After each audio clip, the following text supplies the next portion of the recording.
শেষ করে দিব। আসলে আমি আপনাদেরকে যেটা ডিসকাস করছি সেটা শুধুমাত্র গুরুত্ব টাইপের, আপনাকে শুধু একটা দেখে দেওয়ার উদ্দেশ্য। এই দেখানোর পরে আপনারা বাসায় এটা ডিটেলস করবেন, করার পরে আজকে এবং গতকালকে যে একটা আলোচনা করলাম এর উপর ভিত্তি করে বাকি দুটা ক্লাস নিব। সেখানে আমরা প্রিভিয়াস এর কোশ্চেনগুলো একটু দেখব। Due to limitation of time, we are not able to discuss in elaborately. But as students, we should go through all of the this is the situation of us. There is no other way.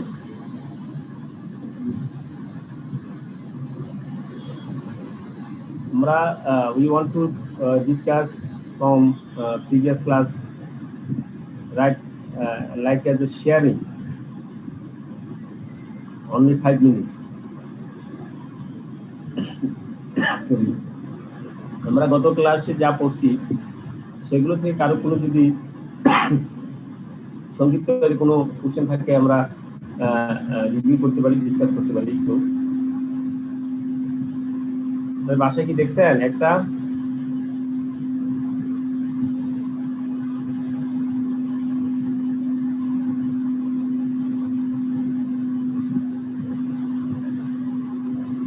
কথা কি শোনা যাচ্ছে? Clear. Previous ক্লাসের নিয়ে একটু কারো যদি কোনো কোশ্চেন সেশন থাকে তাহলে আমরা বলতে পারি। 5 মিনিটের জন্য আমরা দেখি পার্টিসিপেন্ট যারা আছে তাদের জন্য একটু ওয়েট করি। যদি কোনো জানার থাকলে বলেন, আমরা একটু আলোচনা করি।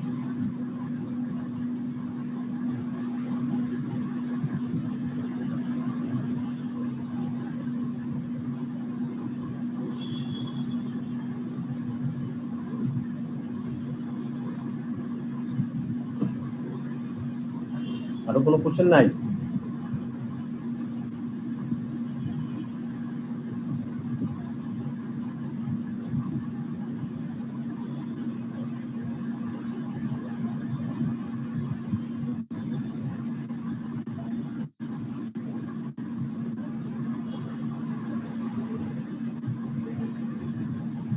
আরো কোনো কোশ্চেন নাই? আপনি যদি একটু কাইন্ডলি রিভিউ করতেন 5 মিনিট, আমরা যারা গত ক্লাসে অ্যাটেন্ড করতে পারিনি। ওই রিভিউটা আমরা গত ক্লাসে যারা অ্যাটেন্ড করতে পারেন না বা আমরা নেক্সট ক্লাসে আমরা করবো। এখানে অবশ্য সময় খুব বেশি দিতে পারবো না।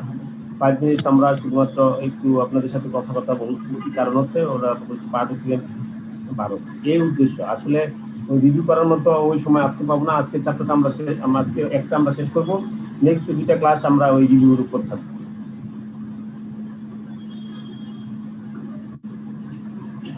আপনারা একটু আলোচনা করেন, আমি একটু আসতেছি।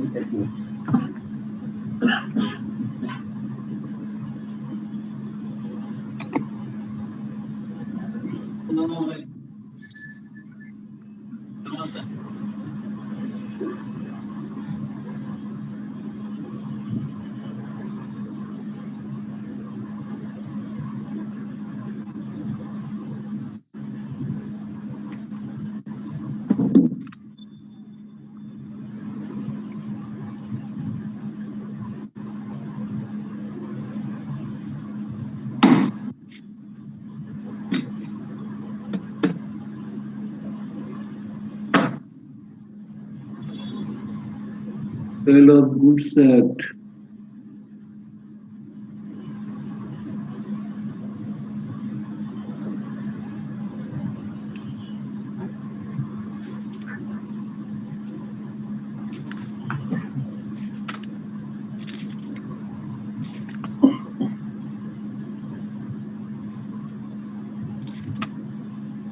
তাহলে আপনাদের যদি কোনো কোশ্চেন না থাকে আমরা স্টার্ট করি। আমরা সামনের দিকে আগাই।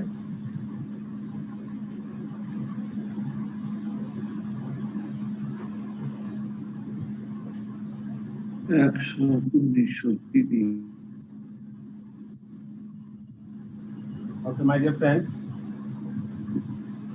today we will discuss Sale of Goods Act 1930. We have already said any types of act. As section 1, they should discuss the short title of the act. As like as we like also say, the sale of goods act 1930. Actually, আমি আপনাদেরকে যে একটা নিচ্ছি sale of goods act 1930, Indian যে পার্টটা সেটা আসলে আমি পিডিএফ ফাইলটা পাইছিলাম, ওই ফাইলটাই আপনার নিয়েছি। বাংলাদেশে এটার রিভাইজ যেটা সেটা আসলে পিডিএফ ফাইল আমি পাইনি, সেটা নিতে পারি না। তো পিডিএফ ফাইল বাংলাদেশের আপনারা যে ল মিনিস্ট্রিতে ঢুকে আপনারা ইজিলি আপনি দেখতে পারবেন এবং ওটা প্রিন্ট দিতে পারবেন। ঠিক আছে, তো আমি যেটা করছি সেটা হচ্ছে আমি সরাসরি পিডিএফ ফাইল পাওয়াতে ওইটি ইন্ডিয়ান যেটা সেটা রাখছি, যদিও খুব বেশি চেঞ্জ নাই। আমরা হয়তো রুপির জায়গায় আমরা টাকা দেখবো, হ্যাঁ, ইন্ডিয়ার জায়গায় বাংলাদেশ দেখবো, এই এই কিছু পার্থক্য আছে, মেজরগুলো পার্থক্য নাই। সো আমাদের দেশেও এটা come into force on the first day of July 1930. Then the second section 2 definitions এর সবসময় থাকবে হচ্ছে আপনার বা ইন্টারপ্রিটেশন ডেফিনিশন। এখানে থাকবে যে আমরা যে টার্মগুলো ইউজ করবো টার্মগুলো কি মিনিং করতেছে। এবং এখানে যেটা হচ্ছে বায়ারের ডেফিনিশন কি? Buyer means a person who buy or agrees to buy goods. Buyer's definition হচ্ছে buyer means a person who buys or agree to buy goods.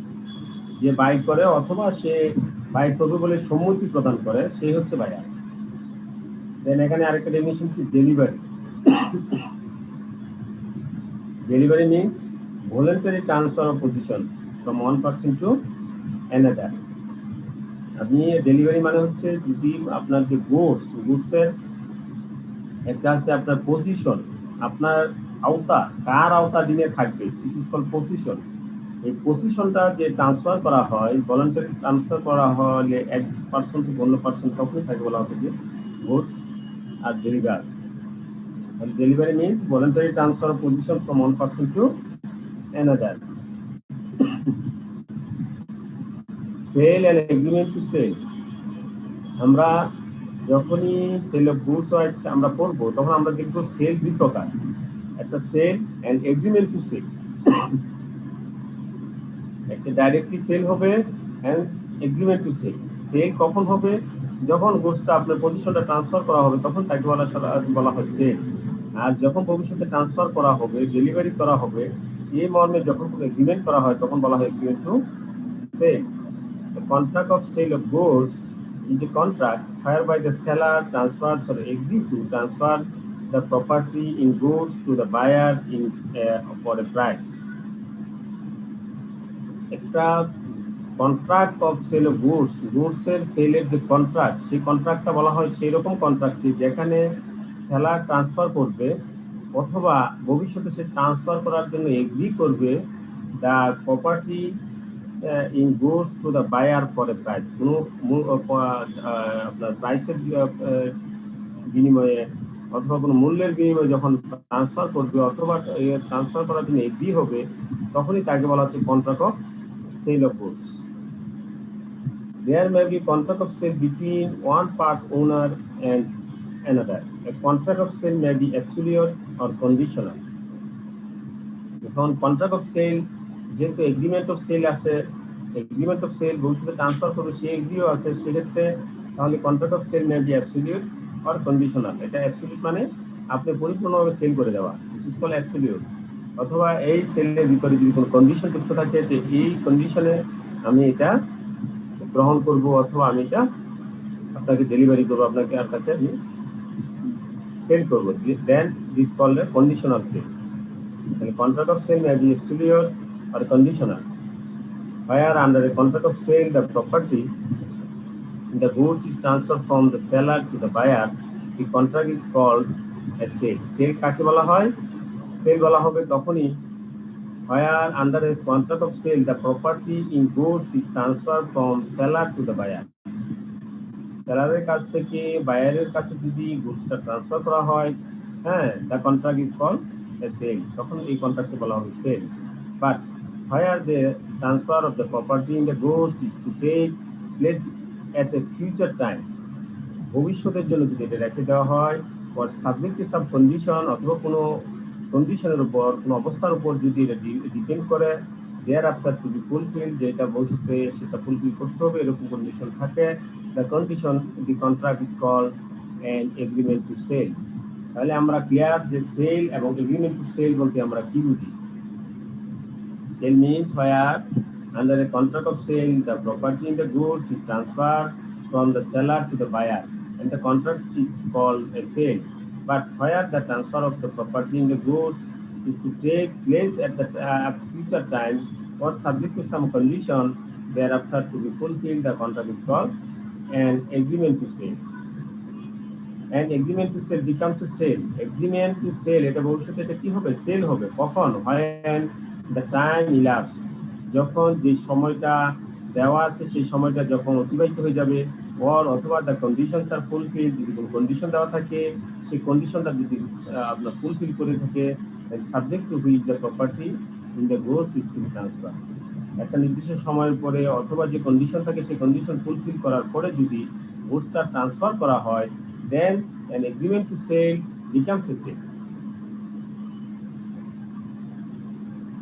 তাহলে আমরা এই কয়েকটা ডেফিনিশন আমরা কি বুঝলাম, একটু আমরা একটু রিভিউ করি।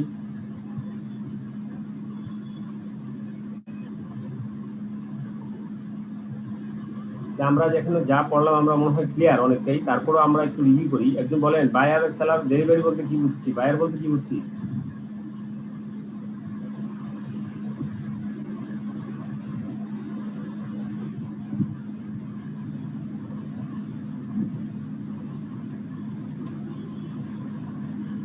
বায়ার মিন্স কি বলেন? Buyer means who is purchasing or who are agrees for purchase. ঠিক আছে, আমরা বলছি যে আমরা আগে আমরা জানি যে শুধু বায়ার মানে হচ্ছে যে বাই করে, ঠিক আছে, অর পারচেজ করে। তাহলে এই ক্ষেত্রে আমরা যুক্ত হলো buy or agree to buy, ঠিক আছে, this is called buyer. Delivery means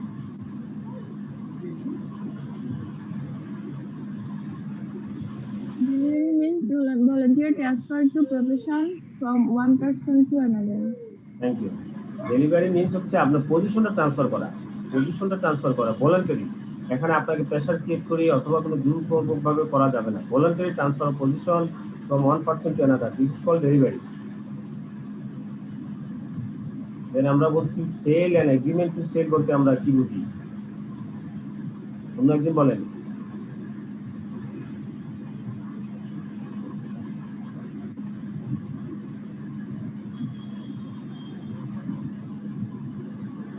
sell according to contract of sale of goods act অনুযায়ী সেল এবং agreement to sell means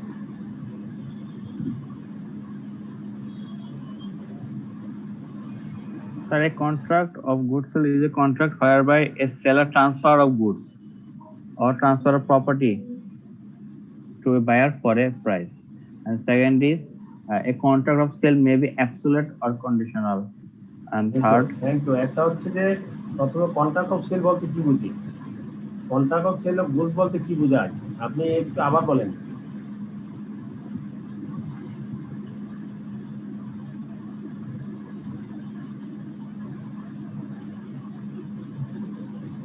Sir, contract of sale of goods is a contract whereby the seller transfer or agree to transfer the property in goods to the buyer for a price. ঠিক আছে, আপনার contract of sale of goods বলতে তখনই বোঝা যাবে যে transfer করা হবে অথবা আপনি ট্রান্সফার করার জন্য এগ্রি হতে হবে, তখনই তাকে বলা হবে কিসের মাধ্যমে, কোনো মূল্যের মাধ্যমে কিন্তু হতে হবে, পরে price. Then is called contract of sale of goods. Then বলা হচ্ছে কি contract of sale of goods কি হতে পারে, অ্যাবসলিউট হতে পারে অ্যান্ড অর কন্ডিশনাল হতে পারে। কন্ট্রাক্ট অফ সেল কি হতে পারে, It's absolute or the conditional. Absolute or conditional. এখন অ্যাবসলিউট এবং কন্ডিশনালের ক্ষেত্রে কি বলা হচ্ছে, তখন আমরা পাবো সেল এর definition and agreement to sale. তাহলে সেল এবং এগ্রিমেন্ট টু সেল বলতে আমরা কি বুঝি, একজন বলেন।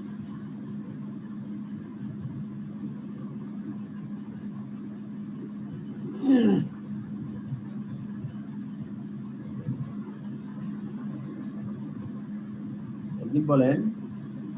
According to Sale of Goods Act 1930, what do you mean by sale and agreement to sale?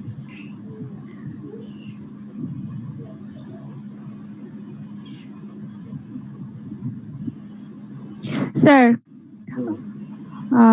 where under a contract of sale, the property in the goods in transfer from the seller to the buyer,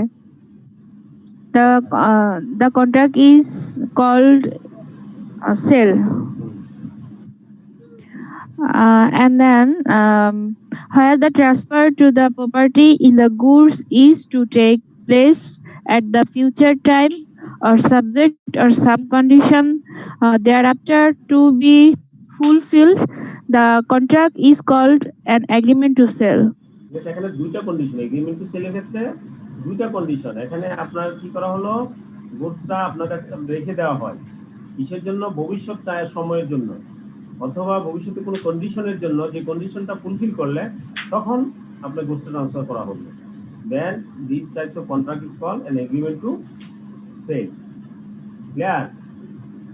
তাহলে দুইটা পয়েন্টগুলো আপনারা ধরে নেবেন, বুঝছেন? আপনি নিজের বাসায় সবকিছু লিখবেন না, এখানে স্পষ্ট বলা আছে যেটা সেটা অবশ্যই লিখবেন। ফিউচার টাইম, হ্যাঁ, to take place at the future time or subject to some condition thereafter to be fulfilled, the contract is called an agreement to sell.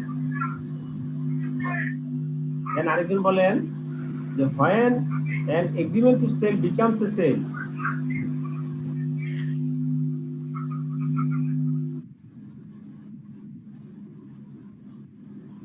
So that means the agreement sell when will be a sell when the condition will fulfilled.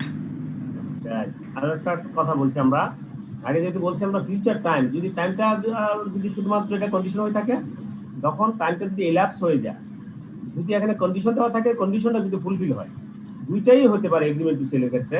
Future সময়ের জন্য বলা হয়েছে যে আমি 5 দিন পরে আপনাকে দিব, ঠিক আছে? তাহলে 5 দিন অতিবাহিত হওয়ার পরে যদি এটা ট্রান্সফার করে, তখনই এটা এগ্রিমেন্ট টু সেল হবে, ঠিক আছে? আবার যদি কোনো কন্ডিশন দেওয়া থাকে, তাহলে কন্ডিশনটা যদি ফুলফিল করে, তাহলে কিন্তু এখানে সাবজেক্ট টু হবে সবসময়, প্রপার্টিটা অবশ্যই ট্রান্সফার করতে হবে, ঠিক আছে? Then is called agreement to sell becomes a sale. So that means 2 points, like time elapsed and the condition fulfilled. 2 points, not 2 points, 2 factor.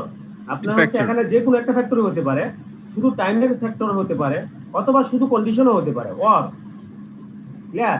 দুইটাই হবে তা না, Yes, sir. দুইটাও আবার হইতেও পারে, কিন্তু দুইটাই যে হবে তা না। টাইমের জন্য আপনার এগ্রিমেন্ট টু সেল হতে পারে, আবার শুধু কন্ডিশনের জন্য এগ্রিমেন্ট সেল হতে পারে। And or both. হ্যাঁ, আমরা ওয়ারই সাধারণত আমরা ইউজ করা হয়, কারণ যা সাধারণত আপনার এগ্রিমেন্ট টু সেলের ক্ষেত্রে কন্ডিশনটা যখন দেওয়া হয়, তখন আসলে টাইমটা তখন চিন্তা করা হয় না, তখন কন্ডিশনটা চিন্তা করা হয়, Okay, sir. ঠিক আছে? এই হলো অবস্থা। তাহলে আমরা when an agreement to sell becomes a sale, তাহলে আমরা এই পয়েন্টগুলো অবশ্যই ক্লিয়ার, কারণ এখানে কঠিন কিছু নাই। আমরা নেক্সট আমরা সামনের দিকে আগাই। আর কোনো কোশ্চেন নাই তো এই ব্যাপারে? No, sir. আর কোনো দ্বিমত থাকলে বলতে পারেন, আমরা সামনের দিকে আগাবো।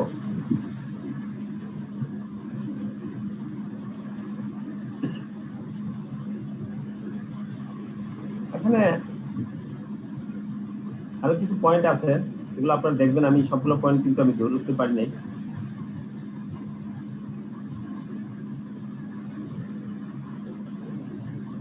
এখানে বলা হচ্ছে contract of sale how make, কিভাবে কন্ট্রাক্ট অফ সেল তৈরি হয়। এক পার্টি আরেক পার্টিকে অফার করবে, অফার করার পর ওই কন্ট্রাক্টের মতো কন্ট্রাক্টের যে ডেফিনেশন, সেই ডেফিনেশন অনুযায়ী এখানে যখন আপনি এবং এখানে যে গুডসের আওতাধীন আসবে, তখনই আপনি কন্ট্রাক্ট অফ সেলে কোশ্চেন আসবে। এক্সিস্টিং অর ফিউচার গুডস, এটাও আমরা জানি, অনেকেই জানি। এক্সিস্টিং অর ফিউচার গুডস, আমরা গুডসের ক্ষেত্রে দুই প্রকার গুডস আছে। এখন এক্সিস্টিং গুডস, এখন আপনি দেখতেছেন এই গুডস দেখে আপনি পারচেজ করবেন, দেখে আপনি বাই করবেন, দেখে আপনি এই গুডস দিয়ে আপনি সেল করবেন, this is called existing goods. Future goods হতে পারে, আপনি দেখবেন যে বাংলাদেশের ক্ষেত্রে বা বিভিন্ন জায়গায় আম বাগান, ফুল আম বাগান, যখন মুকুল আসার আগে আম বাগান কিনে ফেলে, বা মুকুল আসলো আম বাগান কিনে ফেললো, মুকুলের উপর বিক্রি করে, this is called future goods. আপনার ভবিষ্যতে যে গুডস হবে সেই গুডসটাই সেল হয়ে গেল, this is called future goods. Existing goods এখন এক্সিস্টিং আছে। অথবা আপনি গার্মেন্টসের ক্ষেত্রে যদি আপনি চিন্তা করেন, বায়াররা আপনাকে ভবিষ্যতে এই গুডসগুলো রেডি করে দিবেন, এই আইটেম দিয়ে এই কোম্পানি, হ্যাঁ, সুতা এই কোম্পানির, বাটন এই কোম্পানির, এই জিনিসগুলো আপনাকে বলে দেওয়া হলো, স্পেসিফিকেশন দেওয়া আছে। ভবিষ্যতে এই গুডসটা তৈরি করবে, this goods are called future goods. আবার গার্মেন্টস আইটেমও আপনি স্টক লট বিক্রি করবে, এখনই আপনার আছে সেটা এসে দেখলো বায়ার দেখি সেটা কিনলো। Those types of goods are call existing goods. ঠিক আছে, তাহলে ফিউচার গুডস এক্সিস্টিং গুডস বলতে কি বুঝি, এইগুলা এখানে কথাবার্তা লেখা আছে। Goods perishing before making of contract, একটা কন্ট্রাক্ট তৈরির আগে যদি গুডস পেরিশ হয়ে যায় সেক্ষেত্রে কি হবে? Goods perishing before sale but after agreement to sell, একটা সেল হলো, সেলের আগে গোষ্ঠটা নষ্ট হয়ে গেল, কিন্তু সেই গোষ্ঠটা আপনি যে এগ্রিমেন্ট টু সেল করলেন তার পরবর্তীতে এটা গোষ্ঠ নষ্ট হয়। সেগুলা কি, এগুলো আপনারা দেখবেন, সবগুলো আমি তো আর বলতে পারবো না। অ্যাসার্টেনমেন্ট অফ প্রাইস, প্রাইস কিভাবে নির্ধারণ করবেন সেই কথাগুলো বলা আছে। Agreement to sell at valuation, stipulation as to time. Then আমাদের আরেকটা খুব ইম্পর্টেন্ট জিনিস প্রায় পরীক্ষা আছে, কন্ডিশন এন্ড ওয়ারেন্টি। টার্মস আমরা সবাই জানি, ওয়ারেন্টি আমরা বলি ওয়ারেন্টি। তাহলে ওয়ারেন্টি বলতে আমরা বুঝি কি, গুডস এর ক্ষেত্রে আমরা যখন আপনি কোনো কিছু পারচেজ করেন 5 ইয়ার্স ওয়ারেন্টি, হ্যাঁ 3 ইয়ার্স গ্যারান্টি, হ্যাঁ 2 ইয়ার্স গ্যারান্টি ওয়ারেন্টি, এই সব জিনিস টার্মস দেওয়া থাকে। তাহলে আমরা সেল অফ গুডস অ্যাক্ট অনুযায়ী কন্ডিশন এবং ওয়ারেন্টি বলতে কি বুঝি? কন্ডিশন বলতে আমরা বুঝি একটু আগে যেটা বলছি, future condition or the agreement to সেলের ক্ষেত্রে কন্ডিশন, ওই কন্ডিশন আর এই কন্ডিশন এক না। ঠিক আছে, ওখানে কন্ডিশন হচ্ছে শর্ত, ঠিক আছে, টার্মস। আর এখানে কন্ডিশন আমরা কি বুঝতেছি এটা আমরা এখন দেখব। এটা বলা হচ্ছে by nature of the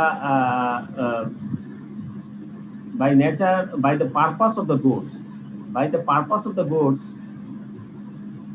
two terms are used, condition and warranty. These terms are called stipulation.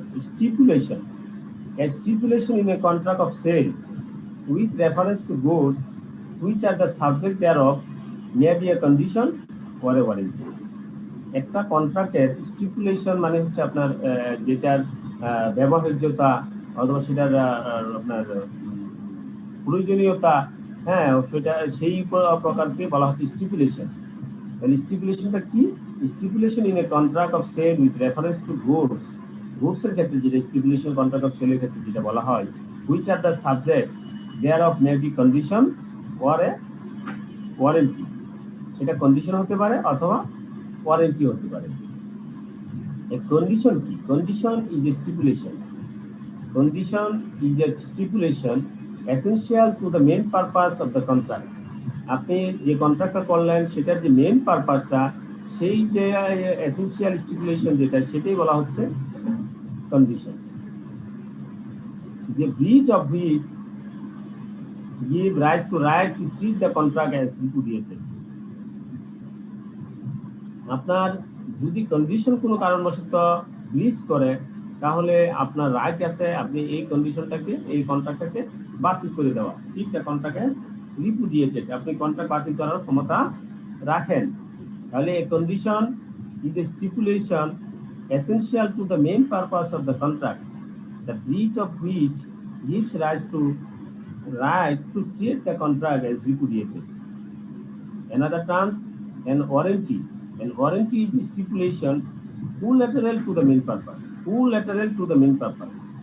মানে সহায়ক, জামানত, সহায়ক মূল যে উদ্দেশ্য সে উদ্দেশ্যে সহায়ক উদ্দেশ্য, সহায়ক স্টিপুলেশন, সহায়ক শর্ত। ঠিক আছে, স্টিপুলেশন বলতে শর্ত বুঝাইতে পারি আমরা।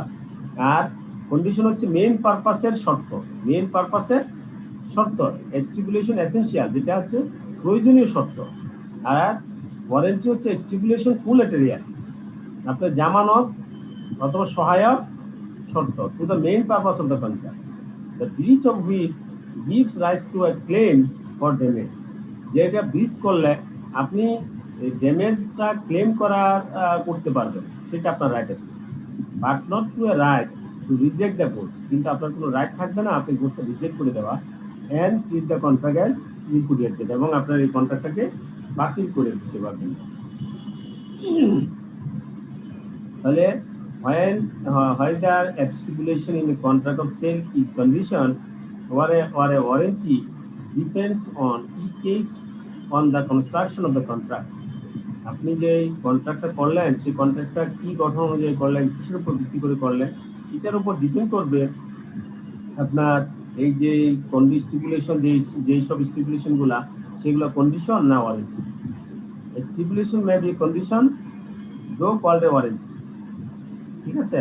কিছু স্টিপুলেশন কি হতে পারে সেগুলো কন্ডিশন, কিন্তু এগুলোকে ওয়ারেন্টি হিসেবে আপনি ঠিক করতে পারেন কখন, যখন আপনি ওই কন্ডিশনের জন্য আপনি সেটা কন্ট্রাক্টটা রিজেক্ট করতে পারবেন, রিপুডিয়েট করতে পারবেন, কিন্তু আপনি রিপুডিয়েট করে শুধুমাত্র ক্লেম করলেন, ড্যামেজ যেটুকু হলো সেই ড্যামেজের জন্য যদি ক্লেম করে থাকেন, then those types of condition called a warranty. তাহলে নিচে আবার আরেকটা প্যারাও আছে এরকম, হয় condition to be treated as warranty, কখন কন্ডিশনকে ওয়ারেন্টি হিসেবে ট্রিট করা যাবে। Where a contract of sale is subject to any condition to be fulfilled by the seller, the buyer may waive the condition. Buyer ইচ্ছা করলে কন্ডিশনটা কি করতে পারে, ওয়াইভ করে দিতে পারে, or elect to treat the breach of the condition as a breach of warranty, এবং সেটাকে কন্ডিশন যদি ব্রিচ করে তাহলে এটা ওয়ারেন্টি ব্রিচ হিসাবে সে চেক করতে পারে, and not as a ground for releasing the contract as repudiated, এবং সেক্ষেত্রে এরকম কোনো গ্রাউন্ড থাকে না যে কন্ট্রাক্টটা রিপুডিয়েটেড হিসাবে ঠিক হবে না। Where a contract of sale is not separable and the buyer has accepted the goods or part thereof, the breach of any condition to be fulfilled by the seller can only be treated as a breach of warranty and not as a ground for rejecting the goods and treating the contract as breach, unless there is a term of contract expressly implied or to that effect. তাহলে আমরা warranty এবং condition এবং ওয়ারেন্টির ক্ষেত্রে যদি আমরা বলি আমরা কি বুঝছি একটু আমরা দেখি আপনাদের একটু আলোচনা করি। তাহলে আমরা কন্ডিশন এবং ওয়ারেন্টির ক্ষেত্রে আমরা কি বুঝছি বলেন?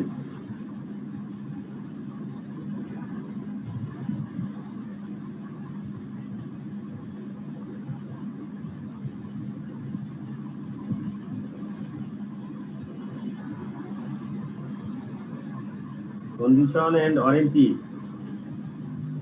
একটা কোশ্চেন ছিল। হ্যাঁ বলেন। কন্ডিশন ও ওয়ারেন্টি যদি একটু সেপারেট করে দিতেন, কন্ডিশন আর ওয়ারেন্টি কাকে বলে? আবার বলেন। কন্ডিশন আর ওয়ারেন্টি যদি একটু সেপারেট করে দিতেন, কন্ডিশন কাকে বলে আর ওয়ারেন্টি কাকে বলে? আমরা তো এতক্ষণ এটাই বলতেছি, সেপারেট করছি, তো এখন আপনাদের কাছ থেকে শুনে নেই, দেখি ক্লিয়ার হয় কিনা। একজন বলেন কন্ডিশন এবং ওয়ারেন্টি বলতে আমরা কি বুঝছি এতক্ষণ? Sir, condition are the essential terms or stipulation of a contract. Or warranty are the subsidiary terms of a contract. Or condition is the main purpose of a contract. Warranty is a collateral to the main purpose of the contract. Right. Then condition goes to the roots of contract. Condition যদি ব্রিচ করি তাহলে কি হবে? তাহলে কন্ট্রাক্টটা cancel হয়ে যাবে। কন্ট্রাক্টটা cancel করতে পারবো, সে রাইট আছে, ক্যান্সেল হবে না। কিন্তু বায়ার যদি ক্যান্সেল করে তাহলে ক্যান্সেল হবে, বায়ারের রাইট আছে, right to treat the contract as repudiated. কিন্তু ওয়ারেন্টির ক্ষেত্রে রাইট নাই, কিন্তু সেটার জন্য ড্যামেজ চাইতে পারবে, ক্লেম চাইতে পারবে, সেই রাইট আছে, কিন্তু কন্ট্রাক্ট রিপুডিয়েট করার রাইট নাই। জি স্যার। হ্যাঁ, আরেকজন বলেন নিজের ভাষায় বলেন তো, এখানে বলতে হবে না, আপনি নিজের ভাষায় বলেন কন্ডিশন বলতে আমরা কি বুঝছি এবং ওয়ারেন্টি বলতে কি বুঝছি, ঠিক আছে? Sir, here a condition means a stipulation essential. That is main purpose for the contract, and if the stipulation will be breached, then it will arise a right to repudiate this kind of contract. Right. But warranty is a stipulation which is collateral to the main purpose, but it will never arise a claim, repudiate this conduct, but arise a claim for damages. Thank you. হ্যাঁ, thank you.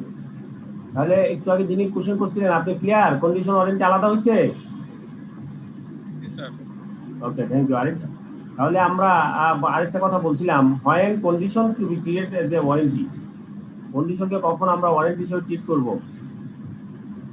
একজন বলেন।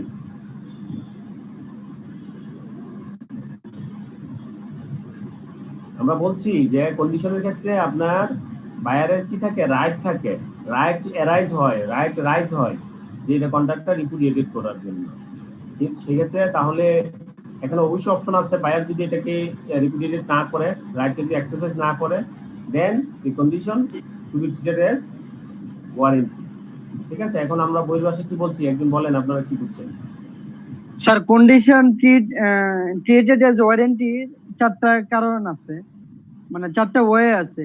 হ্যাঁ বলেন। when buyer waives the performance of a contract, sorry, Right. condition. Right. Number two, when buyer treats breach of condition as a warranty. Number three, contract not separable, when there is no separable to contract, buyer accept whole or part of the goods, Right, and right. then he can treat as a warranty. Thank you. ঠিক আছে, আমি কিন্তু লাস্টের পার্টটা বলি নাই, আপনি ওইটাও বলে রাখছেন। থ্যাংক ইউ, পড়ে আছেন। Thank you. নেক্সট আরেকজন বলেন, আমরা কি বুঝছি তাহলে এতক্ষণ পর্যন্ত? কন্ডিশনকে when condition to be created as a warranty.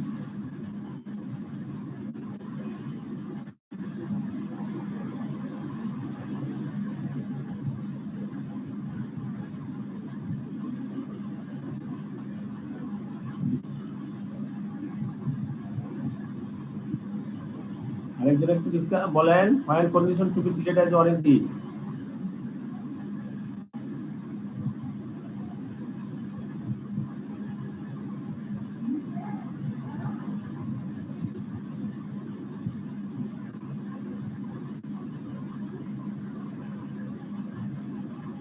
কি কেউ বলবেন না?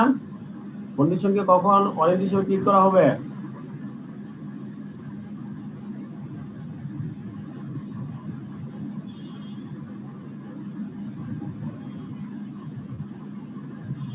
সবাই কি clear?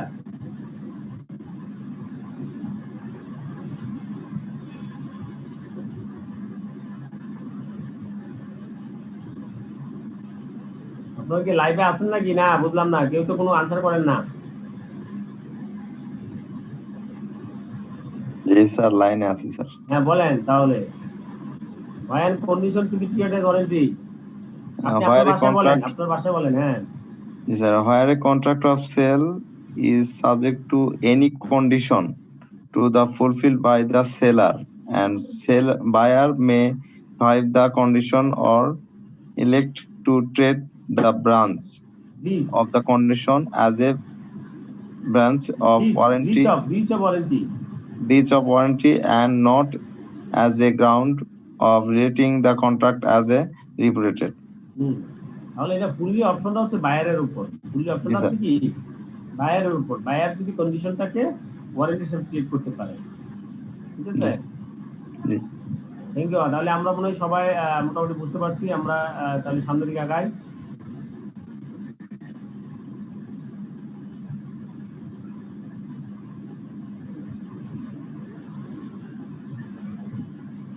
Implied undertaking as to title, etc. In a contract of sale, unless the circumstances of the contract are such as to show a different intention, there is an implied condition. Implied condition, implied warranty, implied condition কি? Implied condition on the part of the seller that, ঠিক আছে, আমরা যে condition বলতেছি, express যেগুলো থাকবে, যেগুলো express condition থাকবে, যেগুলো এক্সপ্রেস ওয়ারেন্টি দেওয়া থাকবে, সেগুলো তো আছেই। এক্সপ্রেস যেগুলো, সেগুলো নিয়ে কোনো মানে আপনার কোনো কনফিউশন তো নাই। আপনি এক্সপ্রেস করে দিচ্ছেন যে আপনার এটা হচ্ছে আপনার ইমপ্লাইড এক্সপ্রেস কন্ডিশন। সেই express condition may be written or may be oral, but some condition and warranty are implied. যেগুলো ইমপ্লাইড কিছু কন্ডিশন আছে, ইমপ্লাইড কিছু ওয়ারেন্টি আছে। এগুলা আপনার এক্সপ্রেস তো আপনাকে সেলার আপনাকে বলে যায় না, এক্সপ্রেস করে নাই, অথবা আপনাকে কোনো টার্মস কন্ডিশনে আপনাকে কোথাও লিখিত আকারে দেয় নাই, কিন্তু এগুলো কি condition, an implied condition on the part of the seller that সেলারের দিকে ইমপ্লাইড কন্ডিশন কি? ইমপ্লাইড কন্ডিশন হচ্ছে in the case of sale, যদি এটা সেলের দিকে হয় তাহলে he has the right to sell the goods, তাহলে তার রাইট আছে সে সেলটা গুডসটা সেল করবে। and that in case of the agreement to sell এর ক্ষেত্রে he will have a right to sell the goods at the time when the property is to pass। এটা কোথাও লিখিত থাকতে হবে না। সেলারের দিক দিয়ে আপনার কন্ডিশন হচ্ছে গুডসটা আপনার কাছে ট্রান্সফার করে দিবে, আপনাকে গুডসটা আপনাকে দিয়ে দিবে সেলের ক্ষেত্রে। আর এগ্রিমেন্ট টু সেলের ক্ষেত্রে আপনাকে যখন যদি বলে ফিউচার টাইমে আপনাকে ভবিষ্যতে আপনাকে দিবে, তাহলে ওই ভবিষ্যৎ টাইমে আপনাকে গুডসটা ট্রান্সফার করবে। এই যে গুডসটা ট্রান্সফার করা, this is an implied condition. এটা আসলে বলে দেওয়ার দরকার নাই কোথাও যে আমি আপনাকে গুডসটা কিন্তু ট্রান্সফার করে দিই, গুডসটা কিন্তু আপনাকে দিয়ে দিব। আপনি যেহেতু সেল করতেছেন, আপনি অটোমেটিক্যালি এটা একটা ইমপ্লাইড কন্ডিশন। এটা বাই নেচার এবং ইনহেরিয়েন্ট ভাবেই আপনি গুরুত্ব অবশ্যই দিতে হবে। যদি না দেয় তাহলে কি হবে না, আপনার কন্ট্রাক্ট হলো না, আপনার কন্ট্রাক্ট রিপুডিয়েটেড করা যাবে। তাহলে ওয়ারেন্টির ক্ষেত্রে কি বলা হচ্ছে, an implied warranty that the buyer shall have and enjoy position of the goods। Implied warranty হচ্ছে বায়ারের, হ্যাঁ, আপনার গুডসটা যথাযথভাবে তার পজিশনটা সে এনজয় করবেন, সেটা গ্রহণ করবেন এবং সেটা বুক করবেন। এটা হচ্ছে ইমপ্লাইড ওয়ারেন্টি বাইরে, ঠিক আছে? এটা বায়ার সেটার পজিশনটা যথাযথভাবে সেটা আপনার বুক করবে। An implied warranty that the goods shall be free from any charge। এটা আরেকটা ওয়ারেন্টি, ইমপ্লাইড ওয়ারেন্টি থাকে যে goods shall be free from any charge or encumbrance in favor of any third party not declared or known to the buyer before or at the time when the contract is made। আপনার যখন contract হলো অথবা কন্ট্রাক্টের হবে তার আগের সময় পর্যন্ত এটা কোনো থার্ড পার্টির কাছে এটা কোনো চার্জে থাকবে না, থার্ড পার্টির কাছে এটা কোনো আপনার আওতাধীন থাকবে না। এটা একটা ইমপ্লাইড ওয়ারেন্টি। আপনি যদি গুডসটা যদি ফ্রি না থাকে, গুডসটা যদি অন্য কারো উপর চার্জ থাকে, তার কাছ থেকে গুডসটা নিয়ে দিতে পারবে কি পারবে না, সেটা সেখানে একটা প্রবলেম হিসেবে ক্রিয়েট হয়, ঠিক আছে? তাহলে এটা একটা ইমপ্লাইড ওয়ারেন্টি হচ্ছে আপনি যার কাছ থেকে গুডস নিচ্ছেন সেই গুডসটা অথবা এগ্রিমেন্ট টু সেলের ক্ষেত্রেও সেটা অন্য কারো চার্জে থাকবে না, অন্য কারো মানে থার্ড পার্টির কাছে ডিক্লারে থাকবে না। হ্যাঁ, এটা বায়ারের যদি থাকেও সেটা বায়ারের জানা বাইরে হতে হবে, বায়ার যেন এই ব্যাপারে না জানে। This is called implied warranty. এখন আমরা তাহলে এর চাইতে পরবর্তীতে আমরা দেখবো sale by description. Sale by description, আমরা অনেক গুডস প্রকারের গুডস আছে যেগুলো আসলে আপনি সরাসরি গুডস থেকে ক্রয় করা যায় না, এগুলো বর্ণনা অনুযায়ী আপনি কি করতে হয়, বিক্রি করতে হয়। Where there is a contract for the sale of goods by description, there is an implied condition that the goods shall correspond with the description। যেসব গুডসগুলা ডেসক্রিপশন বর্ণনার মাধ্যমে বিক্রি করা হয়, সেই গুডসগুলার একটা ইমপ্লাইড কন্ডিশন হলো সেগুলা আপনি যে পরিমাণ ডেসক্রিপশন দিচ্ছেন সেইভাবেই সেই রকম গুডস হতে হবে, correspondent to the with the description. And if the sale is by sample as well as by description, it is not sufficient to that the bulk of the goods corresponding to the sample if the goods do not also correspond with the description। ঠিক আছে? অর্থাৎ condition কি আমরা মানে আপনার warranty কি এগুলোকে আরেকটু ডিটেইলস বলা হচ্ছে কি, যে আপনি ডেসক্রিপশনের ক্ষেত্রে কন্ডিশন কি, আপনি ডেসক্রিপশনের মাধ্যমে যদি সেল করে তাহলে কন্ডিশন কি। সেল বাই স্যাম্পল, অনেক প্রকারের গুডস আছে যেগুলো স্যাম্পলের মাধ্যমে সেল হয়। Contract of sale is a contract for sale by sample where there is a term in the contract express or implied। মানে আপনার শুধু টার্মস অফ কন্ট্রাক্টের ক্ষেত্রে সেল বাই স্যাম্পল কিছুটা এক্সপ্রেস ও ইমপ্লাইড থাকে যেগুলো ইফেক্ট করতে হয়, ঠিক আছে? In the case of a contract for sale by sample, there is an implied condition। Contract for sale by sample এর ক্ষেত্রে কিছু ইমপ্লাইড কন্ডিশন আছে। সেই কন্ডিশন হচ্ছে দ্যাট দ্য বাল্ক, যে আপনার বৃহৎ আকারের যখন আপনি যখন দেখবেন, shall correspondent with the sample in quality।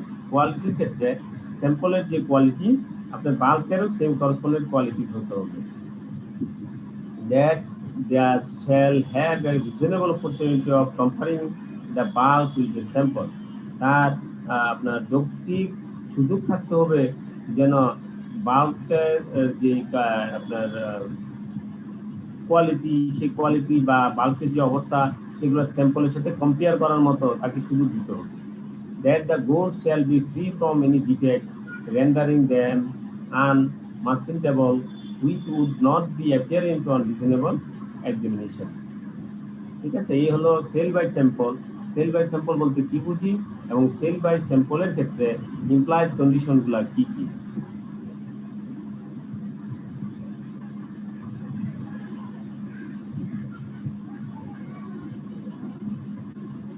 তাহলে আমরা সেল বাই ডিসক্রিপশন এবং সেল বাই স্যাম্পল বলতে আমরা কি বুঝছি? সেল বাই ডিসক্রিপশনের প্রভিশনটা কি এবং সেল বাই স্যাম্পলের প্রভিশন কি? একজন বলেন ডেসক্রিপশনের ক্ষেত্রে sale by description. Sale description হচ্ছে কিছু কিছু পণ্যে বর্ণ অনুযায়ী বিক্রি হয়, যে বর্ণনা যা থাকে ডেসক্রিপশন থাকে সে অনুযায়ী পণ্যের গুণগত মান থাকে, সে বিক্রি হলে কন্ডিশন থাকবে, নাহলে কন্ডিশন। যেমন আমরা উদাহরণ হিসেবে বলতে পারি, যেমন আমরা বলছিলাম গার্মেন্টস এর পণ্য অথবা অন্য কোনো এক্সপোর্টের পণ্যগুলো সাধারণত আমরা যেগুলো বিক্রি হয় সেগুলো কিসের মাধ্যমে? ডেসক্রিপশনের মাধ্যমে। কি কি পণ্য থাকবে, কি কি ওয়াইজ থাকবে জিনিসগুলো ওইভাবে ডেসক্রিপশন অনুযায়ী আপনার সেল করা হয় সাধারণত। আবার কিছু স্যাম্পলও করা হয়, স্যাম্পলও আপনার অর্ডার নেওয়া। হ্যাঁ বলেন, তারপরে সেল বাই ডেসক্রিপশনের ইমপ্লাইড কন্ডিশনটা কি?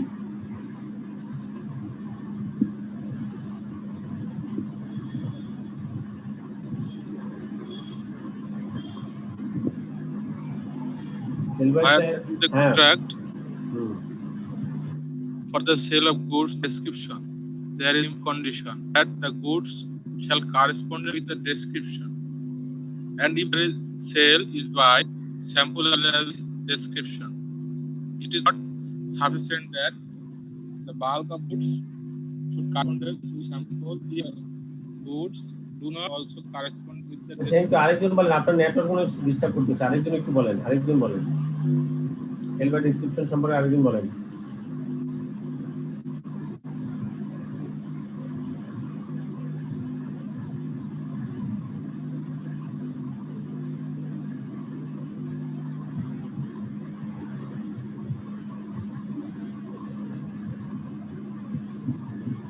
বলেন সেল বাই ডেসক্রিপশন সম্পর্কে প্রভিশন আমরা কি বলছি?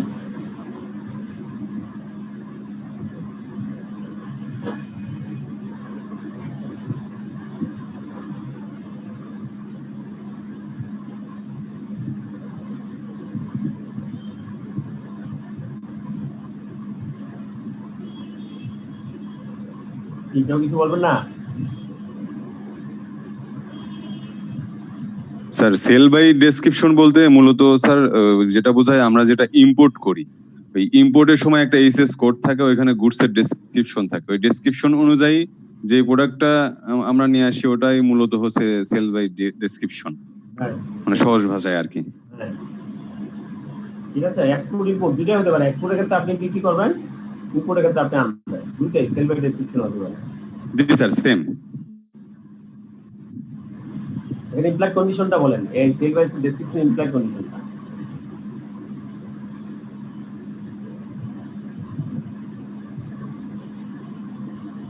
আমরা ইমপ্লাইড কন্ডিশন বলতে আমরা বুঝছি ইমপ্লাইড কন্ডিশন মানে কি?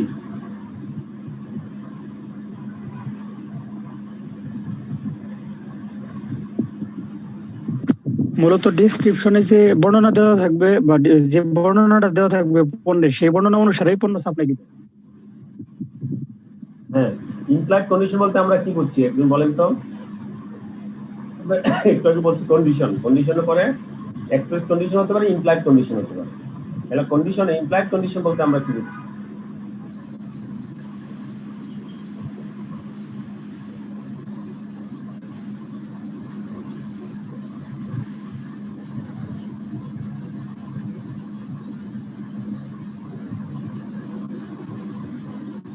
বলেন, একজন বলেন ইমপ্লাইড কন্ডিশন বলতে আমরা কি, ইমপ্লাইড বলতে কি বুঝি? স্যার যেটা সাধারণত মানে প্রকাশ করা হয় না, প্রকাশ করা হয় না, ঠিক আছে, যে সংখ্যাটি প্রকাশ করার প্রয়োজনও পড়ে না, প্রকাশ করা ইন জেনারেল এগুলো মেনে নিতে হয়। জেনারেল প্রকাশ করার প্রয়োজনও পড়ে না। তাহলে ইমপ্লাইড কন্ডিশন কি, যেগুলো প্রকাশ করার প্রয়োজনও নাই কিন্তু সেই জিনিসগুলো যদি প্রকাশ করা হয় না কিন্তু সেগুলো যদি ফুলফিল না হয় তাহলে কন্ট্রাক্টটা কি করা যাবে, রিপুডিয়েট করা যাবে। This is call implied condition. Clear? যেমন আমরা বলছি যে এগ্রিমেন্ট টু সে এর ক্ষেত্রে কি হলো, আপনার সেলারের দিক দিয়ে ইমপ্লাইড কন্ডিশন কি, সেলার এই গুডসটা কি করবে, বায়ারের কাছে ট্রান্সফার করে দিবে। This is the implied condition. এটা বলার দরকার নাই, গুডসটা সে যখন পারচেজ করবে, সেল করবে, অটোমেটিক্যালি গুডসটা কি করতে হবে, তাকে পাস করতে হবে। যদি প্রপার্টি পাস না করে তাহলে এটা কি হলো না, সেল হবে না। This is call, this is implied condition. আর টাকা পেমেন্ট করার সাথে সাথে মালিকানা ট্রান্সফার এমনি হয়ে যাবে, এটা বলে দিতে হয় না আর কি। হ্যাঁ, আপনার মালিকানা ট্রান্সফার করতেই হবে, না করলে আপনার সেল হবে না। তারপর বলা হচ্ছে সেল বাই ডেসক্রিপশন, এটা কি ইমপ্লাইড কন্ডিশন। এটা কি, আপনি যে গুডসটা, সেই গুডসটা করসপন্ডিং উইথ দ্য ডেসক্রিপশন, আপনার গুডসটা ডেসক্রিপশনে যা বলছে সেই অনুযায়ী গুডসটা হতে হবে। এটা আপনার বলার দরকার নাই, কোথাও লেখার দরকার নাই যে আমি এখানে যে যে উল্লেখ করছি তা অনুযায়ী গুডস হতে হবে। এই কথা না বললেও automatically goods should be corresponding with the description. ঠিক আছে, this is implied condition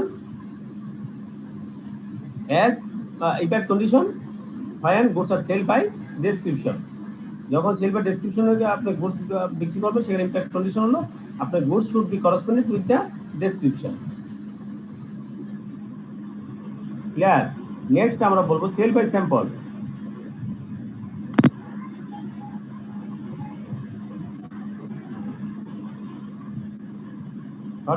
What do you mean by sale by sample and implied condition of the sale by sample?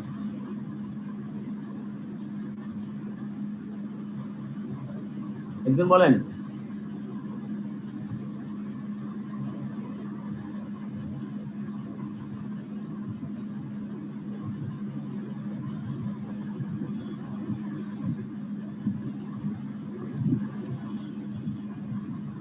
বলেন বলেন, যে কেউ একজন বলেন সেল বাই স্যাম্পল বলতে কি বুঝি, and implied condition of sale by sample।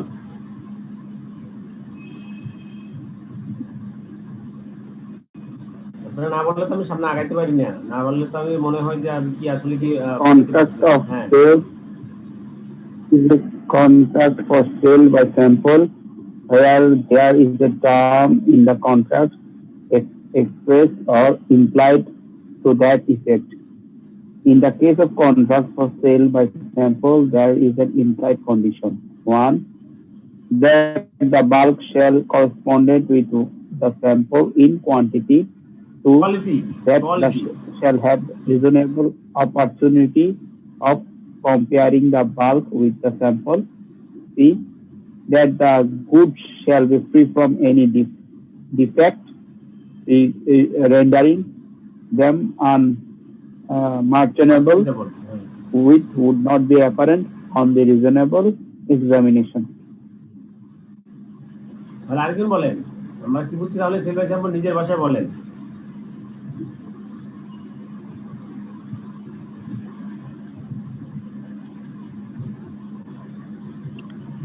Sir sales by sample বলতে মূলত বোঝায় মানে একটা বাল্ক কোয়ান্টিটি, মানে বড় একটা কোয়ান্টিটি বিক্রয়ের আগে মূলত একটা স্যাম্পল পাঠানো হয় বা স্যাম্পল দেওয়া হয়। ওই স্যাম্পলের অনুযায়ী ওই স্যাম্পলটা যেভাবে করা হয় আর কি, বাল্ক কোয়ান্টিটি সেম একইভাবে হতে হবে। তার যদি কোনো প্রকারের ডিফেক্ট বা নষ্ট বা খারাপ থাকে সেক্ষেত্রে এখানে সেল বাই কন্ট্রাক্টটা আর কি মানে ভ্যালিড থাকবে না আর কি। মূলত এটাই হচ্ছে সেল বাই স্যাম্পল এর কন্ট্রাক্টের একটা ইমপ্লাইড কন্ডিশনটা হচ্ছে কোয়ালিটিটা সেম হবে, কোয়ালিটি প্লাস তার মেকিং সেম, মানে সেম অ্যাজ স্যাম্পল, মানে টোটাল বাল্ক কোয়ান্টিটি সেম থাকবে। আরেকটা বলছি যে কি আপনার এখানে কি থাকবে, সুযোগ দিতে হবে সেটাকে কি করতে পারে, কম্পেয়ার করতে পারে বাল্ক একটা স্যাম্পলের সাথে, সেই সুযোগটা দিতে হবে। ঠিক আছে, কোনো ডিফেক্ট হলে সেই ডিফেক্টটা সেপারেট হলে সেটাগুলো রিজনাল এক্সামিনেশন করে যেন অ্যাপারেন্ট করার সুযোগ দিয়ে দিতে হবে। এই হলো সেল বাই স্যাম্পলের ক্ষেত্রে implied condition. Okay, thank you. আমরা মনে হয় মোটামুটি বুঝতে পারছি। নেক্সট আমরা সামনের দিকে আগাই। এখানে আরো অনেক পয়েন্ট আছে, আপনারা এগুলো দেখবেন। Sale of the unascertained goods and appropriation কিভাবে করে ডেলিভারি টু ক্যারিয়ার। তার পরবর্তীতে এরকম আমরা সবগুলো প্রভিশন আমরা তো আসলে করতে পারবো না। পারফরমেন্স অফ দ্য কন্ট্রাক্ট, একটা কন্ট্রাক্টের পারফরমেন্স কখন হবে? পারফরমেন্স মানে কি? যে কন্ট্রাক্ট আপনি করলেন সেই কন্ট্রাক্টটা যথাযথ বাস্তবায়ন। আসলে এখানে পারফরমেন্স বলতে বোঝাচ্ছে সেটার বাস্তবায়ন কতটুকু হলো। This is called performance of the contract. Duties of seller and buyer,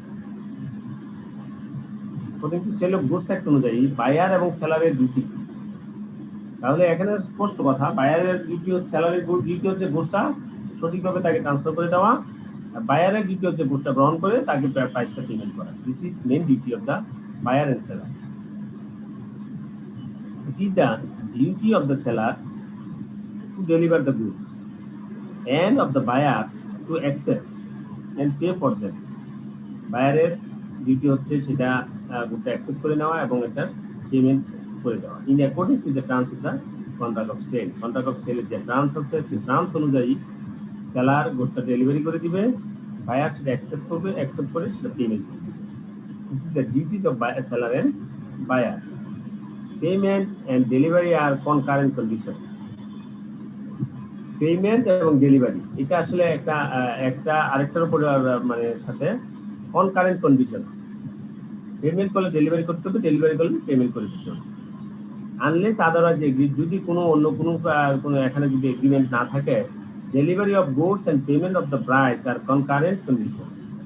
That is to say, the seller shall be ready and willing to give possession of the goods to the buyer in exchange for the price, and the buyer shall be ready and willing to pay the price in exchange for possession of the goods. ঠিক আছে?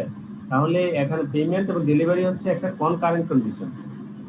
বায়ারের সবসময় seller সবসময় ready থাকতে হবে এবং তার ইচ্ছা অবশ্যই থাকতে হবে যে গুডসটা সে কি করে দেবে, পজিশনটা হ্যান্ড ওভার করে দিবে। এক্সচেঞ্জ কিসের বিনিময়ে? প্রাইসের বিনিময়ে। যদি সে বায়ারের প্রাইস পায় তখন সে একটা পজিশনটা ট্রান্সফার করে দিবে।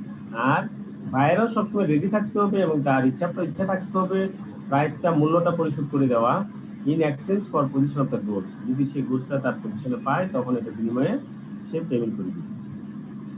This is the payment and delivery are concurrent condition.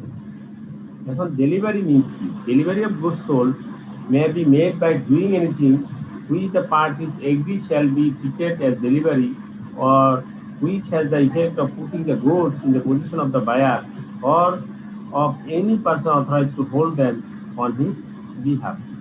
মানে ডেলিভারি বলতে কি বোঝে? ডেলিভারি বলতে গুডসটা যারা পার্টি, সে পার্টির সাথে কাছে পৌঁছে দেওয়া, এটাই হচ্ছে delivery. Effects of part delivery. Part ডেলিভারির ক্ষেত্রে কি হয়? আপনি অনেক গুডসের ক্ষেত্রে কিছু মানে আপনার ডেলিভারি একসাথে সবগুলা ডেলিভারি দেওয়া যায় না, বা ইয়ে করে আপনি আস্তে আস্তে ভাগে নিয়ে ডেলিভারি দিতে হয়। সেক্ষেত্রে effect of part delivery. The delivery of part of goods in progress of the delivery of the whole has the same effect. For the purpose of passing the property in such goods as a delivery of the whole, but a delivery of a part of the goods with an intention of severing it from the whole does not operate as a delivery of the remainder. মানে part of delivery goods এর ক্ষেত্রে আপনার delivery of হোলের যে পরিমাণ বৈশিষ্ট্য, সেই পরিমাণের বৈশিষ্ট্য যতটুকু আপনি দিবেন ততটুকু সেগুলো আপনার হবে। সেটা পরবর্তীতে যেটা আসবে বা ডেলিভারি হবে সেটার উপর আপনার এটার ইফেক্ট থাকবে। এই অনেকগুলা আপনার আছে, পয়েন্ট আছে। আপনার এই সবগুলো পয়েন্ট মুখস্থ করতে পারবেন, আপনি সবগুলো তো আর মুখস্থ করতে পারবেন না, আপনি একটু দেখলেন কি কি আছে। এখানে আরেকটা টার্মস হচ্ছে আনপেড সেলার। আনপেড সেলার বলতে কি বোঝায়? The seller of goods is deemed to be an unpaid seller within the meaning of the act when the whole of the price has not been paid for tender. মানে unpaid seller মানে হচ্ছে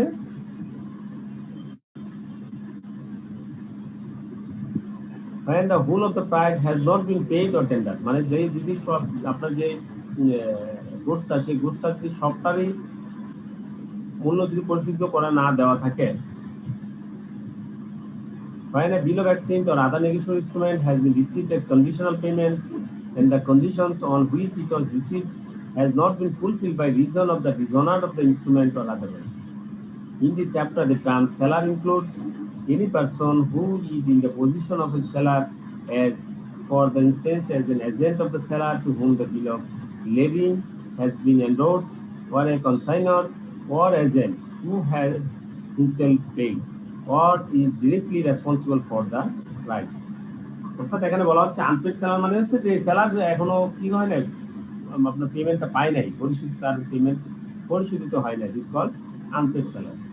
সে পরিশোধিত কি হতে পারে, যদি বিল of এক্সচেঞ্জের টাকা ডাইরেক্ট প্রাইসের মাধ্যমে হয়, প্রাইসটা পরিশোধিত হয় না। বিল অফ এক্সচেঞ্জের মাধ্যমে হলে অথবা অন্য কোনো নেগেশন ইনস্ট্রুমেন্টের মাধ্যমে হলে সেই নেগেশন ইনস্ট্রুমেন্টটা অনার হয় না, ডিসঅনার হলো, ডিসঅনার কারণে সে পেমেন্ট হলো না, this is call unpaid seller.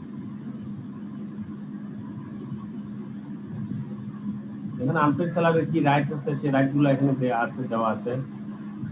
সেলারকে অনেক সময় লিয়েন করে রাখে, পার্ট ডেলিভারি, আপনার পার্ট টার্মিনেশন অফ লিয়েন, এগুলো আমরা দেখবো।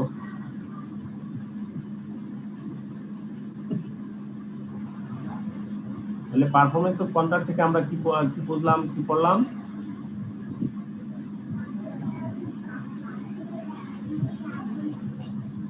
বলেন duties of seller and buyer. Performance of contract ক্ষেত্রে আমরা কি করছি, ডিউটিজ অফ সেলার এন্ড বায়ারের ডিউটি এবং বায়ারের সেলার এবং বায়ারের ডিউটি কি?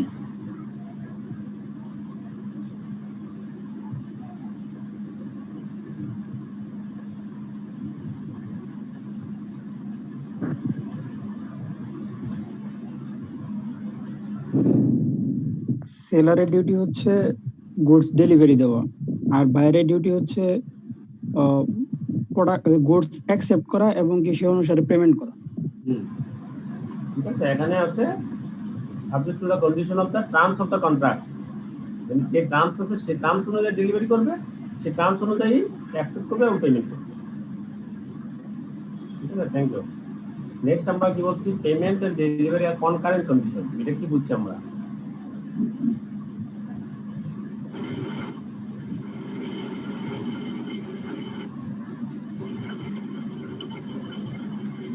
স্যার পেমেন্ট, বলেন। স্যার পেমেন্ট করলে ডেলিভারি অবশ্যই দিতে হবে, আবার ডেলিভারি করলে পেমেন্টটা দিতে হবে। হ্যাঁ, আপনি একটা করলে আরেকটার সাথে আপনি একটা যদি করেন তাহলে আরেকটা কন্ডিশন হিসাবে ক্রিয়েট হয়, কন্ডিশন হিসাবে ক্রিয়েট হয়। ঠিক আছে, যদি এটা ফুলফিল না করে তাহলে কন্ট্রাক্ট এক্সপিরিয়েটেড, একটার সাথে correlated. This is called concurrent condition, this is called concurrent condition. Sir আমরা তো সেল অফ গুডস পড়তেছি স্যার, এখানে তো স্যার গুডস এর কোনো ডেফিনেশন দেয়া নাই স্যার। হ্যাঁ, গুডস এর কোনো ডেফিনেশন তো স্যার আইনে দেয়া নাই স্যার। এখানে দেওয়া নাই, এখানে দেওয়া নাই, রাইট। ঠিক আছে, গুডস এর ডেফিনেশন দেওয়া নাই, ঠিকই বলছেন। না থাকলে আসলে নাই দিলেই আমরা আলোচনা করতেছি না আর কি। তাহলে স্যার গুডস আমরা বলতে কোনগুলো বুঝাবো স্যার? হ্যাঁ, তাহলে আমরা গুডস বলতে কি বুঝি? এখানে গুডস বলতে বোঝাবে যেগুলা আমরা কোথায় পাবো? Sir movable items. Sir goods is the element that is movable. এখানে আসলে মুভেবল আইটেমস হতে পারে, সার্ভিস তো এখানে ইনক্লুড, অনেক ক্ষেত্রে goods of sale of goods ক্ষেত্রে সার্ভিস ইনক্লুড। স্যার এখানে একটা ডেলিভারির একটা বিষয় আছে, তো ওই জন্য মুভেবল একটা বই ডেলিভারি দেওয়া যায়, সার্ভিসও ডেলিভারি করা যায়, সমস্যা নেই। ঠিক আছে, এখানে গুডস বলতে আমরা গুডস এন্ড সার্ভিস দুটোকে এখানে ট্রিট করা হয়, যেহেতু এখানে ব্যাখ্যা নাই। ঠিক আছে, তাহলে আমরা গুড বলতে goods means every kind of movable property that other than actionable claims and money includes stock and shares, growing crops, grass, things and attached to or forming part of the land which are agreed to be আমি অন্য সবাইকে mute করে দিচ্ছি, এরপরে বলেন আপনি। হ্যাঁ, ঠিক আছে, আমরা শুনি, বলেন, এখন বলেন।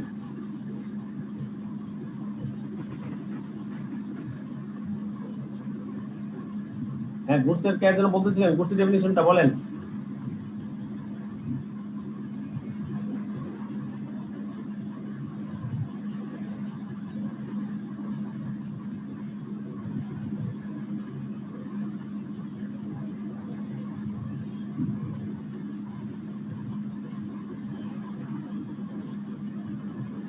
কি বলেন, একদিন বলেন কেন গোস্টের ডেফিনিশন বলতেছিলেন?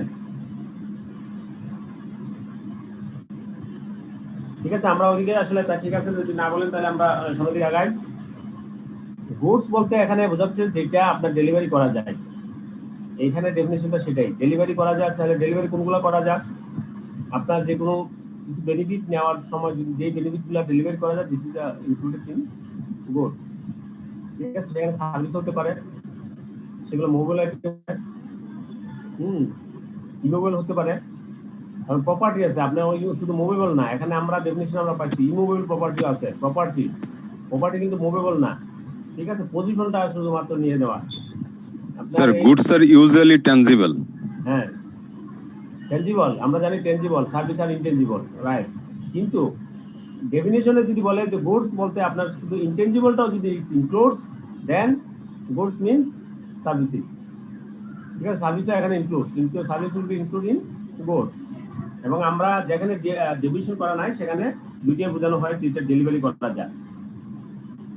ঠিক আছে, তবে এখানে আমাদের যে ডেফিনিশন, সেই ডেফিনিশনে শুধুমাত্র গুডস বলতে টেনজিবলটাকে বোঝানো হচ্ছে, এটা এই মর্মে, কারণ সেখানে বলা আছে গুডস অর প্রপার্টি হচ্ছে ইমুভেবল, এবং আপনার যেগুলো মোবাইল প্রপার্টি সেগুলোকে তো মোবাইল হচ্ছেই, আর প্রপার্টিও কিন্তু আছে, পজিশন, সেখানে পজিশন আছে। তাহলে আমরা ডেফিনিশনে এখানে গুডসের ডেফিনিশন আমরা নিয়ে বিতর্ক করার দরকার নাই। আমরা পরবর্তীতে যেহেতু একটা গুডসের ডেফিনিশন নাই, তাহলে আমরা সেল অফ গুডস বলতে আমরা যেগুলো সেল করা হয় সবগুলোকে ইনক্লুড করা হয়। ঠিক আছে, যেগুলো বোথ ইনক্লুডিং সার্ভিসও সেল করা হয়, তাহলে সার্ভিসও এখানে ইনক্লুড আছে। জি স্যার, স্যার যেমন অনলাইন সার্ভিসে বলে যে গুডস ডেলিভারি দিলাম, হ্যাঁ, এটাও একটা সার্ভিস, কিন্তু এটা একটা গুডস স্যার। Goods, right. আপনি আপনি আপনি চুল কাটাতে গেলেন, এটা আপনাকে সুন্দর করে চুলটা কাটানো শেষ করলো, this is all types of delivery. ঠিক আছে, ওকে, আমরা সামনের দিকে আগাই। তাহলে আমরা ডেলিভারি বলতে কি বুঝছি?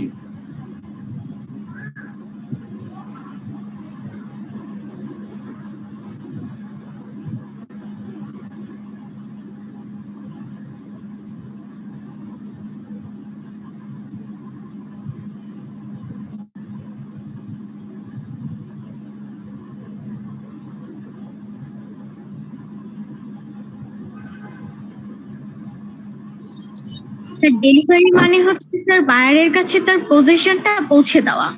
রাইট স্যার, শর্ত অনুযায়ী মানে গুডসটাকে হ্যান্ড ওভার করাটাই হচ্ছে ডেলিভারি। ওকে, রাইট। আমরা বুঝছি যে আমরা গুডসটা হচ্ছে যে আমাদের যে যেগুলো শর্ত থাকবে সেই এগ্রি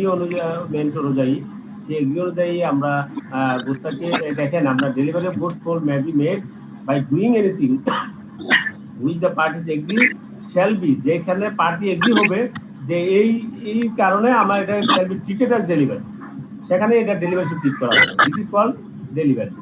ঠিক আছে, যেমন আপনি একটা সার্ভিস নিলে, সার্ভিসটা যদি আপনি গ্রহণ করে বায়ার যখন বলবেন যে হ্যাঁ আমি সার্ভিস পাইছি, দিস ইজ কল্ড ডেলিভারি। তাহলে আমরা নেক্সট আমরা পয়েন্ট পাইলাম আনপেড সেলার বলতে আমরা কি বুঝছি?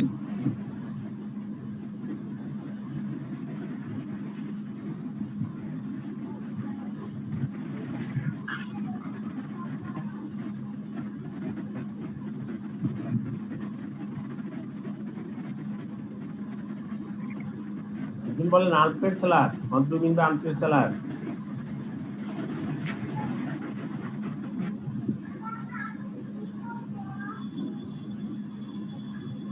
যে সেলারকে এখনো কোনো টাকা পরিশোধ করা হয় নাই, আনপেড সেলার। হ্যাঁ হ্যাঁ, তারপরে সেকেন্ড কন্ডিশন আরেকটা বলছি। Sir, if the sale is made by negotiable instrument and this negotiable instrument is dishonored, then unpaid seller is created.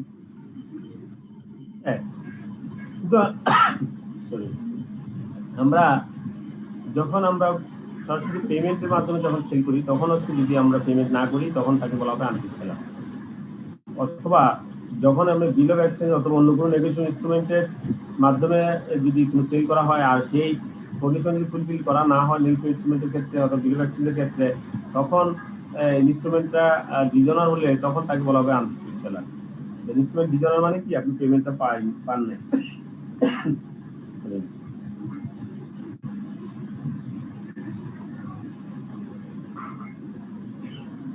ঠিক আছে, তারপর তাহলে আমরা নেক্সট সামনের দিকে আগাই। স্যার একটু রিপিট করবেন? হ্যাঁ বলেন, কি কি কি জানার আছে বলেন।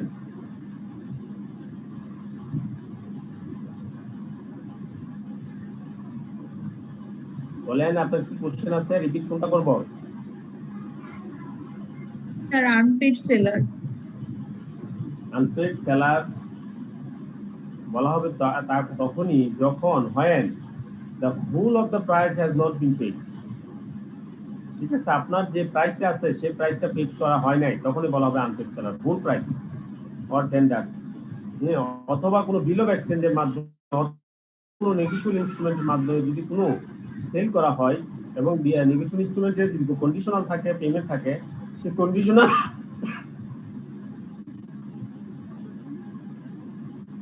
কন্ডিশন যদি ফুলফিল না করে, তখন ফুলফিল না করার কারণে সেটা কি হলো, আপনার ওই negotiable instrument or bill of এক্সচেঞ্জের ডিসঅনার হয়। ডিসঅনার হলে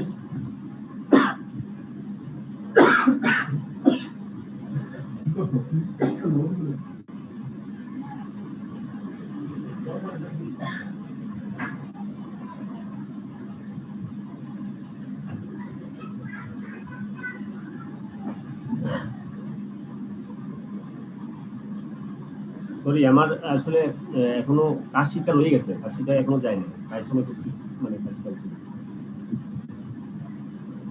তাহলে হ্যাঁ পজিটিভ ছিলেন? হ্যাঁ হ্যাঁ কোভিড আক্রান্ত ছিলাম। কখন? আমার হচ্ছে আছে, তার পরবর্তীতে 20 তারিখ আবার নেগেটিভ আছে।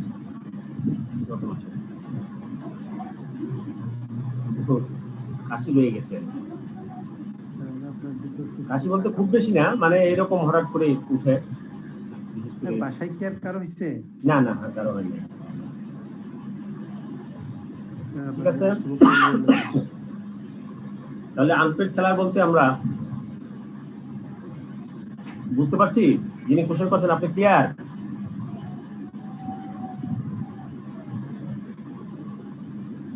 আনপেড সেলার মানে যে সেলার এখনো টাকা পায় নাই, উনি আনপেড রয়েছেন, অর্থাৎ তাকে পেমেন্ট করা হয় নাই, this is call unpaid seller. সেই পেমেন্টটা হতে পারে আপনার ডাইরেক্টলি পেমেন্ট, অথবা আপনার বিল অফ এক্সচেঞ্জের মাধ্যমে, অথবা নেগোশিয়েবল ইনস্ট্রুমেন্টের মাধ্যমে। আমরা বলছি নেগোশিয়েবল ইনস্ট্রুমেন্ট কি, আমরা আগে কোনো একটা পড়াতে আমরা বলছি negotiable instrument means bill of exchange, cheque and or promissory note, এই তিনটাকে বলা হচ্ছে নেগোশিয়েবল ইনস্ট্রুমেন্ট। এর মাধ্যমে যদি কোনো সেল হয়, সেটা যদি ডিসঅনার হয়, তখন তাকে বলা হবে আনপেড সেলার।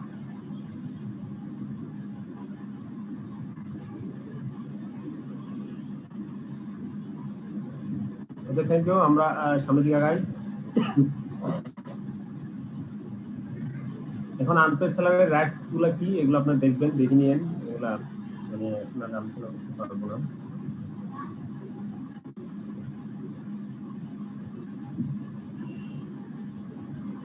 এখানে কিছু বলা হচ্ছে যে আপনার ড্যামেজ করবে, নন অ্যাকসেপ্টেন্সের জন্য ড্যামেজ কি হবে, নন ডেলিভারির জন্য ড্যামেজ কি, damage for non acceptance where the buyer wrongfully neglects or refuses to accept and pay for the goods, the seller may sue him for damage for non-acceptance. Damages for non-delivery, where the seller wrongfully neglects or refuses to deliver the goods to the buyer may sue the seller for damages for non-delivery. Specific performance আবার specific release act 1877 অনুযায়ী একটা আবার definition এখানে দিল। ঠিক আছে, আমরা ওদিকে যাবই না। ঠিক আছে, নতুন করে অ্যাক্ট করার মতো সময় আমাদের নাই।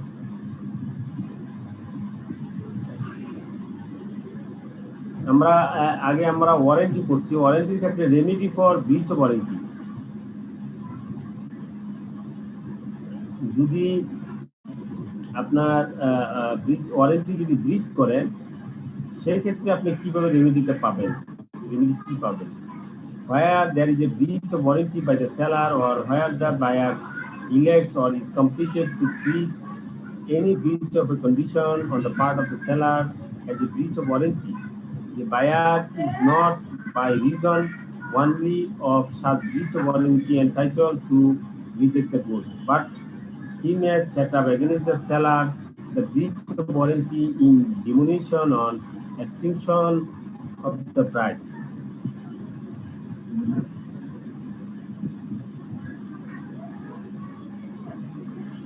Or sue the seller for damages for breach of warranty. মানে আমরা আগে যে ওয়ারেন্টি বলছি, ওয়ারেন্টি হলে কি হয়, ক্লেম করতে পারবে ড্যামেজের জন্য, ঠিক আছে? সেই ড্যামেজটা হচ্ছে যেটা ক্লেম করবে, যেটা পাবে সেটাই বলা হচ্ছে damage. Where there is a breach of warranty by the seller or where the buyer elects or is compelled to treat any breach of a condition on the part of the seller as a breach of warranty. মানে buyer যখন আপনার কখনো কন্ডিশনকে যদি সে ব্রিচ of warranty হিসেবে treat করে, and buyer is not by reason only of such breach of warranty entitled to reject the goods, সেক্ষেত্রে বাইরের কোনো যৌক্তিক কোনো কারণ থাকে না সেক্ষেত্রে গুডসটা রিজেক্ট করে, but he may set up against the seller the breach of warranty in diminution or extension of the price. সে প্রাইসটা কি করতে পারে, সে এগুলা কমে নিয়ে আসতে পারে, সেক্ষেত্রে sue the seller for damages for breach of warranty. এগুলো আমরা আগে বলছি, কথাগুলো এখানে আবার বলছি। Exclusion of implied terms and condition. আমরা ইমপ্লাইড টার্মস এন্ড কন্ডিশনের ক্ষেত্রে যদি কোনো বাতিল করতে হয় তাহলে কি হবে? Where any right, duty or liability would arise under a contract of sale by implication of law, it may be negative or varies by express agreement or by the course of the dealing between negative or varied by express agreement or by the course of dealing between the parties or by usage if the usage serves as to bind the parties to contract. মানে এখানে বলা হচ্ছে, আমরা বলছি implied terms, implied condition কিছু আছে, সেই implied কন্ডিশনটা কিভাবে আপনি বাতিল করতে পারেন। ইমপ্লাইড কন্ডিশনের বাতিল করার মাধ্যমটা হলো আপনার এক্সপ্রেস কোনো এগ্রিমেন্ট করা। যদি কোনো স্পেশাল ভাবে সে এক্সপ্রেস রিটেন অর ওরাল ভাবে যদি বলে যে আমরা এই সমস্যা আছে, আমরা কিন্তু এটা করবো না, then this implied terms and condition may be excluded. Where any right, duty or liability would arise under contract of sale by implication of law. আইন অনুযায়ী যেটা কন্ট্রাক্ট অফ সেল অনুযায়ী যখন লাইবিলিটি এবং ডিউটি এবং রাইট যখন arise করে, it may be negative or varies by express agreement. এটা কি হয়ে যায়, আপনার বাতিল হয়ে যাওয়া অথবা এগুলা ব্যত্যয় গঠানো যেতে পারে এক্সপ্রেস এগ্রিমেন্টের মাধ্যমে, or by the course of dealing between the negative or vary by express agreement, অথবা কোনো এক্সপ্রেস এগ্রিমেন্টে সেটাকে কি করে কোর্স অফ ডিলিং মানে সেগুলো সম্পাদনের মাধ্যমে, or by the course of dealing between the parties or by the usage if the usage is such as to bind parties to the contract. তারপর এখানে একটা টার্ম আছে অপশন সেল। অপশন সেল বলতে কি বুঝি? আমরা এখানে এই চ্যাপ্টারে আমরা যেগুলো পড়বো সেটা হচ্ছে আসলে সেল কি, এগ্রিমেন্ট টু সেল কি, sale by sample, sale by description, option sale, হ্যাঁ সবগুলো সেলগুলো আমরা এখানে থেকে আমরা দেখবো। অপশন সেল বলতে কি বুঝি? Where goods are put up for sale in lots. Where goods are put up for sale in lots, each lot is prima facie deemed to be subject of a separate contract of sale. The sale is complete when the auctioneer announces its completion by the fall of the hammer or in the customary manner on until such announcement is made. Any bidder can retract his bid. Right to bid may be observed expressly by or on behalf of the seller, and where such right is expressly so reserved but not otherwise the seller or any one person on his behalf may subject to the provisions having after content bid at the auction. আসলে পুরোটা আপনার মানে পরে বুঝাতে আমি বলছি। Option sell বলতে আমরা কি বুঝি?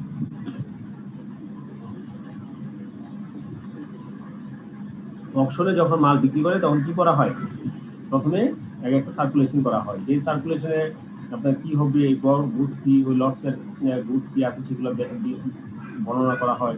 সেখানে বিডার যারা সেখানে পার্টিসিপেট করবে তারা বিডাররা কি করবে, সেখানে বিড সাবমিট করবে। বিড সাবমিট করার পরে যে অপশনের মাধ্যমে বিক্রি হবে তখন এখানে আপনার যে হাইস্ট যে বিডার সেই পণ্যটা পাবে। দিস ইজ কল্ড জেনারেল হচ্ছে অপশন সেল।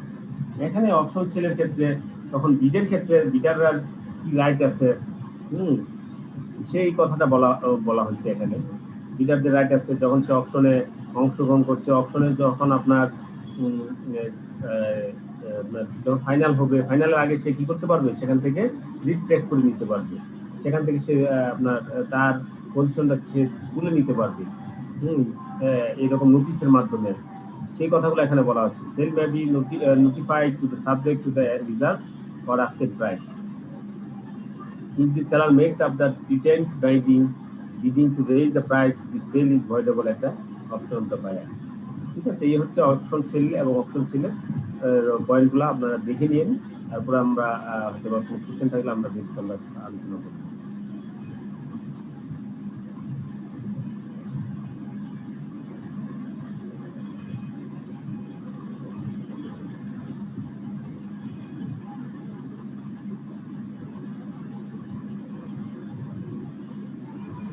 আমরা এখানে কি আলোচনা করলাম,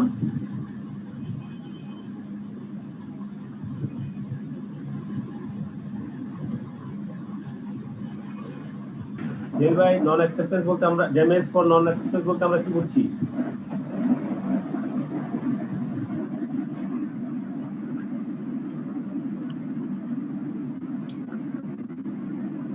damage for non acceptance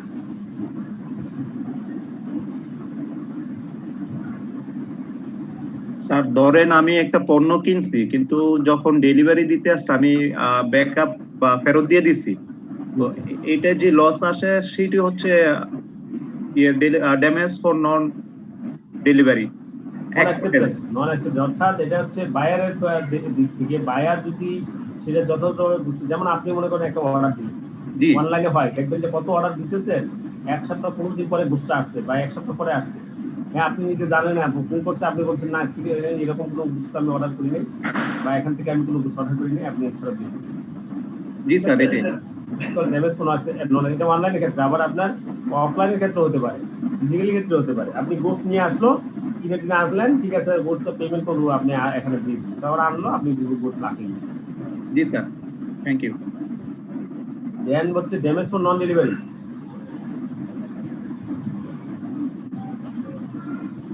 Sir, it also same. When as per contract, sale of contract, when the seller wrongfully neglects or refuse to delivery the buyer concerned goods, and resulting for damage or any other loss at the end of buyer, the buyer may sue the seller for damage or non-delivery. উল্টাটা, আগেরটা এটা হচ্ছে সম্পূর্ণ উল্টাটা। জি sir, উল্টাটা মানে আগেরটা ছিল হচ্ছে buyer রংফুলি neglect, আর এখানে হচ্ছে সেলার রংফুলি নেগলেক্ট। আগেরটার ক্ষেত্রে আপনার সেলার আপনার সিউ করতে পারবে ড্যামেজের জন্য, নন অ্যাকসেপ্টেন্সের জন্য, আর এখানে বায়ার আপনার সিউ করতে পারবে সেলারের বিরুদ্ধে। হ্যাঁ, কেন সে আমার এখানে ডেলিভারি করে না, এরকম কেস ঘটে।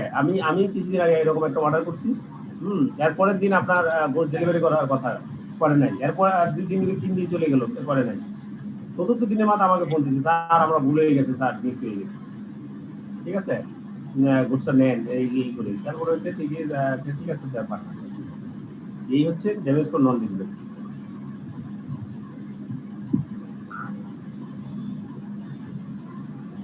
দেন আমরা বলছি পিএসসি স্পেসিফিক পারফরম্যান্স আমরা আলোচনা করি নাই এখান থেকে। Remedy for breach of warranty,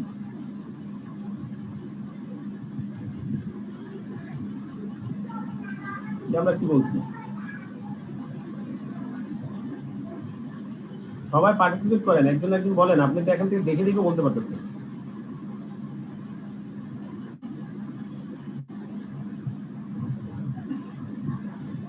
লাইভে থাকেন, এই জন্য তো আমি বারবার নিয়ে আসি যে 5-10 মিনিট পর পর নিয়ে আসি, নতুবা তারা আমি বলে গেলে আপনারা তো মানে এখানে আসেন কিনা এটা নিয়ে আমি সন্দেহ পাই। Remedy for breach of warranty,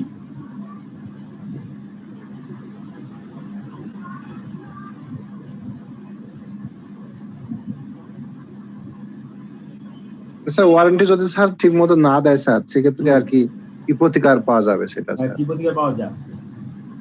warranty ঠিক মতো না, ওয়ারেন্টি যদি ব্রিচ করে ফেলে, ভঙ্গ করে, আপনি যে ওয়ারেন্টি যা ছিল গুডসের ওয়ারেন্টি বলতে আমরা এখানে বুঝছি তো, ওয়ারেন্টি বলতে কি যে ফুল ম্যাটেরিয়াল অফ এসেনশিয়াল টার্মস কেনার পরে স্যার সেটা, হ্যাঁ সার্ভিস ওয়ারেন্টি স্যার আছে, তারপরে পার্টস ওয়ারেন্টি আছে, বিভিন্ন প্রোডাক্ট যখন কেনা হয় তারপরে স্যার পোস্ট পারচেজ স্যার।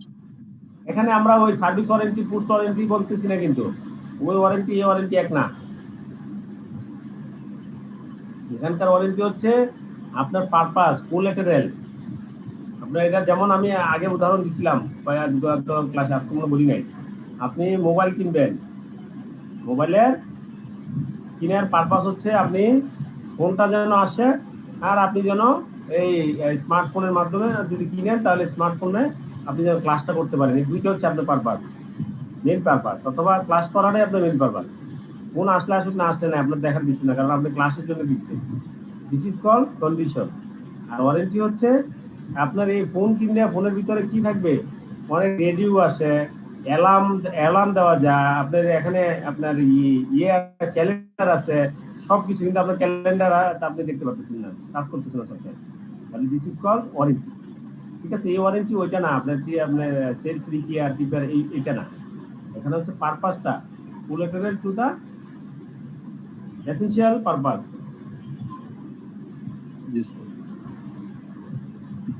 একদিন বলেন রেমেডি ফর ব্রিচ ওয়ারেন্টি।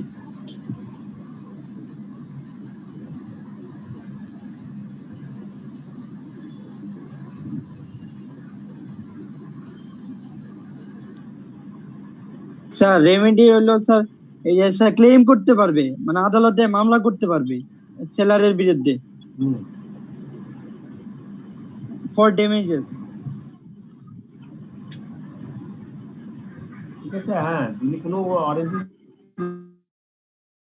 ব্রিচ করে সেলার, তাহলে বায়ার সেখানে আপনার কমপ্লিট করবে এবং এটাকে, এবং ইভেন যদি কোনো কন্ডিশনও ব্রিচ করে আর বায়ার যদি সেটাকে আপনার ঠিক করে নেয় যে ওয়ারেন্টি হিসাবে, হ্যাঁ, তখন সেই ক্ষেত্রেও বায়ার কেউ করতে পারবে, তখন আপনি এটাকে কন্ট্রাক্টটা ব্রিচ করতে পারবেন না। ঠিক আছে, কন্ট্রাক্টটা রিপুডিয়েট করতে পারবে না। স্যার ধরেন আমি হ্যাঁ একটা মোবাইল সেট কিনলাম, তো তারা যে কন্ডিশন দিচ্ছে কোনো কন্ডিশনের সমস্যা হয় না, কিন্তু তারপরে মোবাইলের সমস্যা হচ্ছে। তো এখন সেলার আমাকে অদলবদল বা এটাকে কি বলে রিচেঞ্জ করে দিচ্ছে না, তখন কি আমি এটা স্যার এরকম আইনি কোনো ব্যবস্থা নিতে পারবো? হ্যাঁ, কন্ট্রাক্ট হচ্ছে আপনি সেলারের সাথে আপনি যে কন্ডিশন হচ্ছে, মেইন কন্ডিশন কি আপনার মোবাইলের কন্ডিশন, আপনি আপনার মোবাইল ফোন আসতেছে না ঠিক মতো, আপনি স্মার্টফোনের আপনার ক্লাসে ঢুকতে পারতেন, ইন্টারনেট সাপোর্ট দিচ্ছে না, এরকম। জি জি জি, মানে ধরেন যারা যে 5টা কন্ডিশন আছে বা 10টা কন্ডিশন গুলোর একটা সমস্যা হচ্ছে না, কিন্তু তারপরেও দেখা যাচ্ছে যে মোবাইলের সমস্যা যে কোনো একটা ধরেন, তো আমি এই ক্ষেত্রে সেলারের বিরুদ্ধে আইনি ব্যবস্থা নিতে পারবো? আইনি ব্যবস্থা বলতে আপনি ওই যে তার কাছ থেকে আপনি ড্যামেজের জন্য কিউ করতে পারবেন সেলফ গুডস অ্যাক্ট অনুযায়ী। স্যার এই কি রেমেডি আপনি যেই পরিমাণে আপনার ক্ষতি হচ্ছে সেই পরিমাণ ক্ষতি সে ক্ষতিপূরণ দাবি করা যাবে, ক্ষতিপূরণ দাবি করতে পারবেন। জি স্যার। মোবাইল ফেরত দিতে পারবেন না বা মোবাইল চেঞ্জ করে দিবে এরকম না। আচ্ছা, কন্ট্রাক্ট ক্যান্সেল করা যাবে না, জাস্ট ড্যামেজের জন্য ক্লেম করা যাবে। রাইট। Thank you. ঠিক আছে, তাহলে আমরা next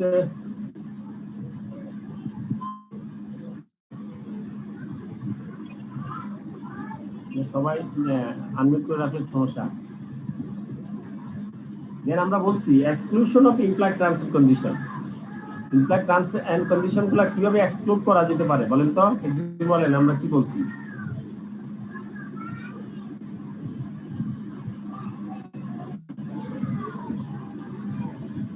employed terms and condition exclusion ব্যাপারে আমরা কি বলছি?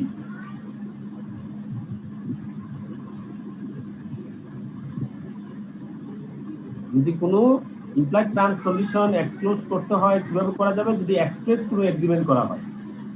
এক্সপ্রেস কোনো এগ্রিমেন্টের মাধ্যমে ইমপ্লাইড টার্মস এন্ড কন্ডিশন যেগুলো থাকে অ্যাকর্ডিং টু ল অনুযায়ী, আইন অনুযায়ী, সেল অফ গুডস অ্যাক্ট অনুযায়ী, হ্যাঁ, আপনি সেটা যদি কোনো এক্সপ্রেস এগ্রিমেন্ট করেন, সেই এগ্রিমেন্টের মাধ্যমে আপনার ইমপ্লাইড টার্মস এন্ড কন্ডিশনগুলো কি হয়ে যাবে, বাতিল হয়ে যাবে, এক্সক্লুড করা যেতে পারে।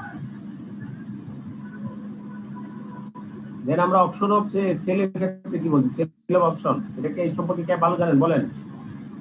সেল বাই অপশন, এটা এক প্রকার নিলাম।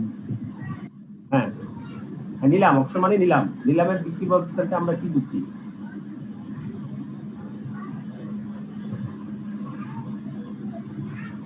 নিলামের আপনার আমরা প্রসিডিউরটা আমি একটু বলছি, যে প্রসিডিউরটা আপনি আবার ব্যাখ্যা করেন যে প্রসিডিউরটা কি। কেউ একদিন বলেন, যিনি ভালো জানেন।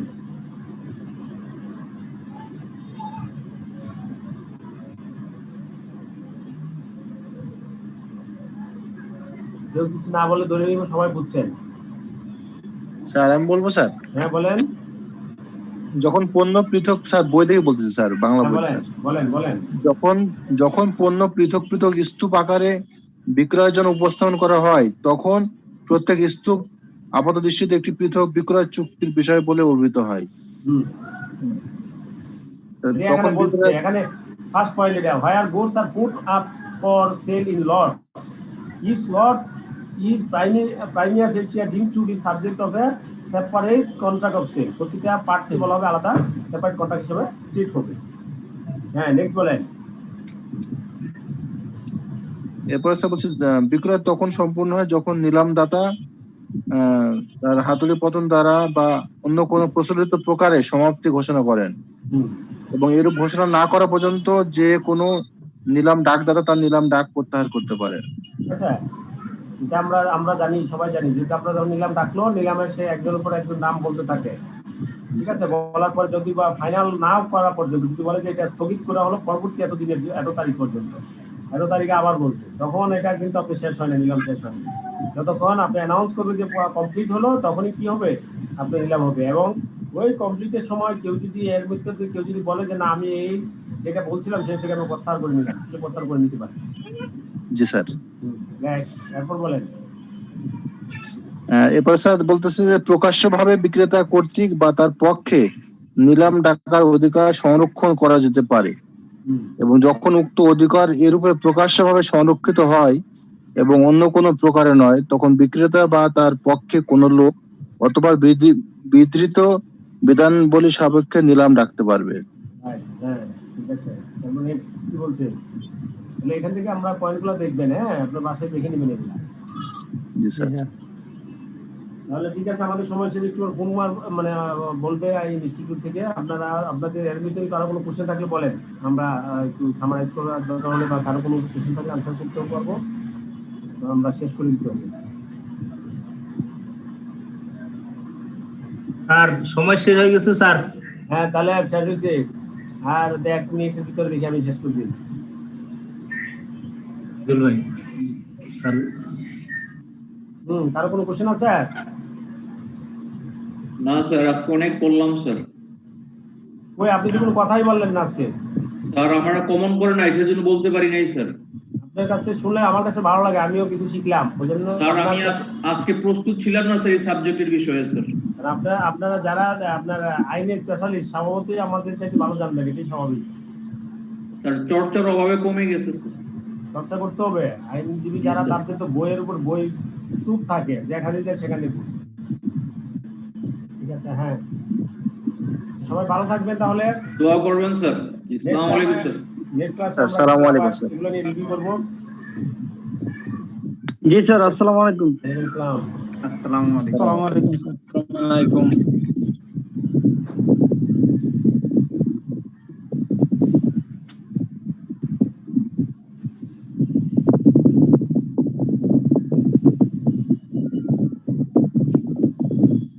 তাহলে আমরা শেষ করে দিচ্ছি।